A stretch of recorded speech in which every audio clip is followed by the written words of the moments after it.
जय हिंद। चलिए समझते हैं गलवान घाटी की अभी वर्तमान स्थिति क्या है और नेपाल में ओली सरकार कैसे गिरने वाली है और चाइना ने कब भूटान पर दावा कर दिया। उधर चाइनीज जहाज ताइवान के एयर स्पेस को क्रॉस करके उसके एरिया में घुस गए। फ्रांस ने भारत के लिए कौन से स्पेशल बम को भेजा है जो S-400 से मुकाबला कर सकते हैं। देखिए जो गलवान घाटी है तो गलवान घाटी में ये रेड वाला एरिया है। चाइना इस एरिया को अपना LAC मानता था। अब चाइना क्या किया, यहाँ से क्रॉस करके 423 मीटर अंदर घुस गया है और यहीं से इंडिया के एरिया चालू होता है और यहाँ पर उसने 2 टेंट लगा दिए हैं। अब ये टेंट लगा दिए हैं तो वो तो क्रॉस करके आया। अब ना इंडिया पीछे हटने को तैयार है और ना ही चाइना। चाइना कह रहा है कि आप यहाँ पेट्रोलिंग करने नहीं आएंगे तभी हम हटेंगे। अब इंडिया का कहना है पहले आप हटिए उसके बाद ही अब कोई बातों को डिसाइड करेंगे। अभी दोनों देश आमने सामने हैं, लेकिन भारतीयों को यहाँ एक चीज का चुनौती का सामना करना पड़ रहा है कि चाइनीज वहां पर हमले करने के लिए तैयार बैठे रहते हैं। वो समझौते को नहीं मान रहे हैं और वो इंसानियत को भी पार कर दे रहे हैं, जबकि वहां पे पहले से समझौता है कि हमें एक दूसरे पर हमला नहीं करना है। तो इस सब को देखते हुए चीन पे भरोसा नहीं किया जा सकता है। सरकार ने अपने सैनिकों को एक स्पेशल नाइफ मंगाया है, चाकू, जिसमें कई तरह के चाकू रहेंगे और इनको अपने साथ रखना है। ये एक तरह का छोटा हथियार उनके लिए साबित होगा। साथ ही यहाँ जो मौसम की चुनौती का सामना करना पड़ रहा है, इस गर्मी के दिन में भी वहाँ टेम्परेचर लगभग 0 के पास है। वो वहाँ पर बहुत ज़्यादा बर्फ पड़ रहा है तो और वहाँ की नदियाँ एकदम ठंडी हैं, जिसमें डूबने से हालत गंभीर हो सकती है ठंड की वजह से। इसलिए भारत सरकार इनके लिए एक वाटरप्रूफ कपड़े मंगा रही है। ये बाहर से तो नॉर्मल कपड़े की तरह दिखते हैं, लेकिन अंदर से ये हीट प्रूफ और वाटरप्रूफ होते हैं, जिससे उनको वहाँ ड्यूटी करने में सहूलियत होगी। साथ ही उन्हें वाटरप्रूफ जूते दिए जा रहे हैं जिससे कि वो अपने आप को ठंड से बचा सके। फ्रांस ने भारत को स्पाई बम प्रोवाइड कर दिया है। ये बम इतने घातक होते हैं, ये S-400 मिसाइल रेंज के लिए ही बनाए गए हैं। एक्चुअली जहां जहाज नहीं जा सकती उसे पता है कि आगे हमको surface to air missile S-400 मार देगी, तो ये उसके रेंज में जाने से पहले ही क्या करते हैं, इस बम को गिरा देते हैं। ये बम रात में भी कर सकता है काम, दिन में भी पिन पॉइंट एक्यूरेसी देता है। ये जहाज से नहीं बल्कि सैटेलाइट से क्या रहता है, टच में रहता है। इसके पास अपने विंग्स होते हैं, ये दाहिने बाएं मुड़ सकता है, पूरी तरह से सैटेलाइट द्वारा गाइड किया जा सकता है। इसे जहाज के विंग्स में लगाकर छोड़ दिए जाते हैं और ये दुश्मन के एरिया में जाके हमला कर देता है। ये डबल लेयर होता है। अगर दुश्मन किसी मकान या मजबूत बंकर में है तो इसका पहला लेयर उस बंकर को तोड़ के अंदर जाता है, उसके बाद ये ब्लास्ट करता है। तो ये पहाड़ी एरिया के लिए एकदम बढ़िया बम है। ये दुश्मन को मारने के लिए एकदम सटीक है। दूर जहाज से ही छोड़ दीजिए, ये उड़ता हुआ वहां पे चला जाएगा और इतना छोटा होता है कि इसके रडार में फिगर भी नहीं आएगा। ये रडार में भी जल्दी पकड़ में नहीं आता है। स्पाइस बम को पायलट गिरा के चला जाता है। अब ये जब इसको गिरा देता है तो ये रडार से अपना सिग्नल ले लेता है GPS द्वारा कि इसको जाना कहां है और उस एरिया में जाकर ये हमला कर देता है। दुश्मन का कितना भी मजबूत से मजबूत बंकर हो, वहां पर ये एकदम पिन पॉइंट एक्यूरेसी से जाकर हमला करता है और फर्स्ट हमला में ये बंकर तोड़कर अंदर घुस जाता है। अब जैसे ये बंकर है तो पहले हमले में बंकर तोड़ेगा, इसके बाद ब्लास्ट होगा। यानी कितना भी मजबूत बना देंगे तो इसमें डबल लेयर बम है। ये पहाड़ी एरिया में इसके विंग्स खुल जाते हैं, जिस वजह से ये पहाड़ पर आराम से हमला कर देता है। इस बम के विंग्स होते हैं जहाज की तरह, वो विंग्स खुल जाएंगे और किसी भी पहाड़ी एरिया जैसे गलवान घाटी और लद्दाख का एरिया वहां मार सकता है। अब वहां S-400 तैनात है, जहाज जाने की जरूरत नहीं है, यही जाके मार देगा। फ्रांस की रक्षा मंत्री फ्लोरिसा पार्ले ने भारतीय रक्षा मंत्री राजनाथ सिंह को खत लिखकर भारत के वीर गति को प्राप्त 20 सिपाहियों के प्रति अपनी सहानुभूति दिखाई है और साथ ही उन्होंने कहा है कि फ्रांस भारत के हर विकट परिस्थिति में साथ है। भारतीय सेना का साथ फ्रांसीसी सेना हर स्थिति में देगी। ये भारत के लिए एक बहुत अच्छी खबर है। फ्रांस ने कहा है कि उसे युद्ध की स्थिति में जो कुछ भी जरूरत पड़ेगी, जिस तरह के हथियार की, उसकी सप्लाई फ्रांस द्वारा नहीं रोकी जाएगी। साथ ही अमेरिकी कांग्रेस में जिस तरह से भारत में संसद होता है जहाँ डिसीजन लिए जाते हैं, वैसे ही अमेरिका की संसद को कांग्रेस कहा जाता है। तो अमेरिकी संसद यानी कांग्रेस में एक प्रस्ताव लाया गया है कि जिस तरह से अमेरिका अपने सहयोगियों को, जिस तरह से फ्रांस हो गया, जर्मनी हो गया, ब्रिटेन हो गया, उसे घातक हथियार और एयरक्राफ्ट देता है, क्या हम भारत को नहीं दे सकते हैं? तो इस प्रस्ताव द्वारा भारत को F-22 जैसे स्टील्थ विमान और F-35 जैसे 5वीं पीढ़ी के उन्नत जहाजों को हमें मिल सकता है। ये अब तक आजमाया गया सबसे घातक एयरक्राफ्ट है। ये कई लड़ाइयों में भाग ले चुका है और F-35 इसकी सबसे बड़ी खासियत है, इसको चलने के लिए एयरपोर्ट की जरूरत नहीं है। ये वर्टिकल यानी यानी एकदम ऊपर उड़ सकता है और यहीं से टेक ऑफ कर सकता है और साथ ही वो वर्टिकल लैंडिंग कर सकता है। अतः अगर ये प्रस्ताव पारित हो जाता है तो भारत को इतने जैसे घातक हथियार मिल जाएंगे। अब चाइना तुम लद्दाख में एयरपोर्ट बनाओ, चाहे तिब्बत में तुम एयरपोर्ट खोलो, जितना मन, ये कहीं उतर जाएगा, खेत में से उड़ सकता है, एक जगह से दूसरे जगह वहीं से जा सकता है। फाइटर एयरक्राफ्ट के मामले में भी F-22 का कोई जोड़ नहीं है। ये छोटे से रनवे पे उड़ने के बाद सीधे वर्टिकल ये उड़ जाता है, यहां जाने के बाद सीधे वर्टिकल उड़ सकता है और वर्टिकल उड़ने के बाद ये 360 डिग्री घूम भी सकता है। यहां से जाने के बाद ये 360 डिग्री एकदम सर्किल के शेप में ऐसे राउंड लगा सकता है। ये इसके जाने से बहुत ही तेज बूम उत्पन्न होता है साउंड का। इसे काफी जगह पर आजमाया जा चुका है, चाहे वो सीरिया में हो, चाहे वो इराक के समय हुआ हो या अफगानिस्तान में बॉम्बिंग हो। ये F-22 हर जगह आजमाया हुआ एक वेपन है। अभी भी ये स्टील्थ के मामले में इससे ज्यादा सुपरसोनिक और स्टील्थ के मामले में अभी आप किसी पे भरोसा नहीं कर सकते हैं। बाकी स्टील्थ उतने हैं लेकिन वो अभी अंडर ट्रायल है। ये पूरी तरह से सक्सेस जहाज है F-22। कन्वेंशनल जहाजों में जो हथियार होते हैं वो बाहर के हार्ड पॉइंट पे लगा दिए जाते हैं, ये रडार के पकड़ में आ जाते हैं, ये बाहर के इसके बने हुए हार्ड पॉइंट। ये 5वीं पीढ़ी का एयरक्राफ्ट वर्टिकल टेक ऑफ कर सकता है, दौड़ के इसको रनवे पे इसको दौड़ने की जरूरत नहीं है, ये वर्टिकल टेक ऑफ कर लेता है। ये 5वीं पीढ़ी का एयरक्राफ्ट और उसके बाद से हमला करने के बाद ये अपने बेस पर आकर उसी तरह से वर्टिकल लैंडिंग भी कर सकता है। ये वर्टिकल लैंडिंग भी उसी समान करेगा जिस तरह से ये वर्टिकल टेक ऑफ करता है। ये काफी घातक है। इस समय का ये अब तक का ये सबसे एडवांस एयरक्राफ्ट है। ताइवान चीन का विरोध खुलकर अब करने लगा है। ताइवान को दबाने के लिए, ताइवान के ऊपर एक मनोवैज्ञानिक दबाव बनाने के लिए यहाँ से चाइनीज एयरफोर्स ताइवान के एरिया में घुस गई। तो इसको देखते हुए ताइवान ने अमेरिका से मदद मांगी और अमेरिकी एयरफोर्स भी इसके काउंटर के लिए इसके अंदर प्रवेश कर गए। बाद में यहाँ से चाइना को पीछे हटना पड़ा। अतः चाइना के पास अभी टेंशन इधर भी बहुत ज्यादा है। चीनी विमान जैसे ही ताइवान की एयर स्पेस में प्रवेश किए, उसका पीछा करने के लिए अमेरिकी विमान उसके पीछे निकल दिए। ये एक तरह से डॉग फाइट का रूप ले रहा था, किंतु बहुत ही जल्दी चाइना ने ताइवान के एयर स्पेस को क्रॉस करके वापस चला गया अपने एरिया में।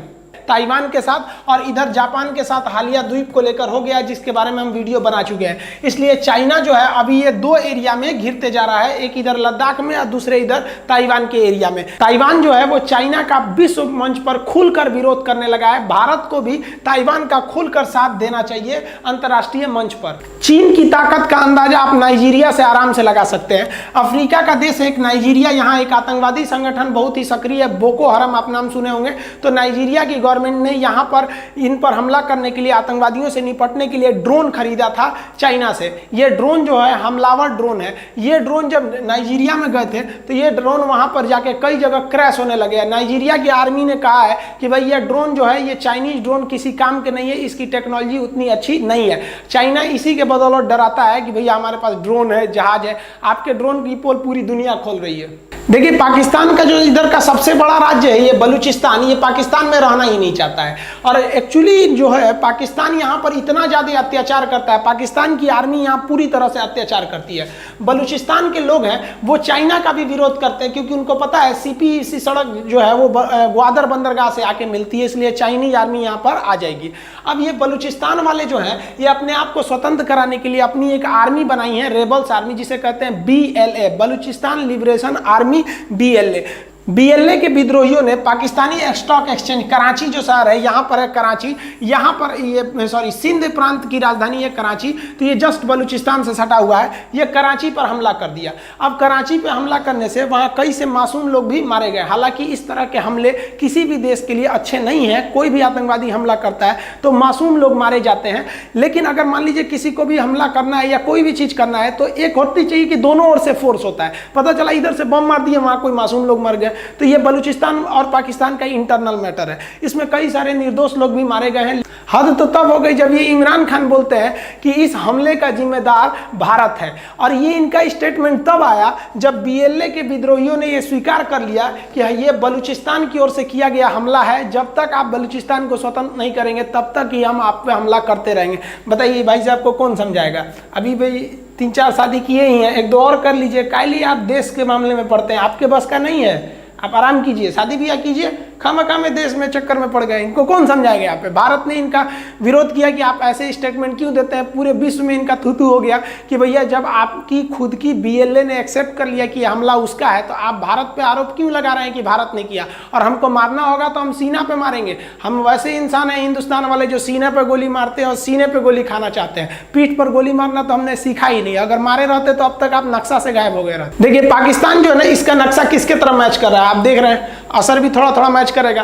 तो अब पाकिस्तान जो है ना हर चीज चाइना की मदद से करता है। अब वो दिन दूर नहीं जब पाकिस्तान में चाइना की मदद से बच्चे भी पैदा किए जाएंगे, वहां चाइनीज प्रोडक्ट होंगे सब कुछ दिन में।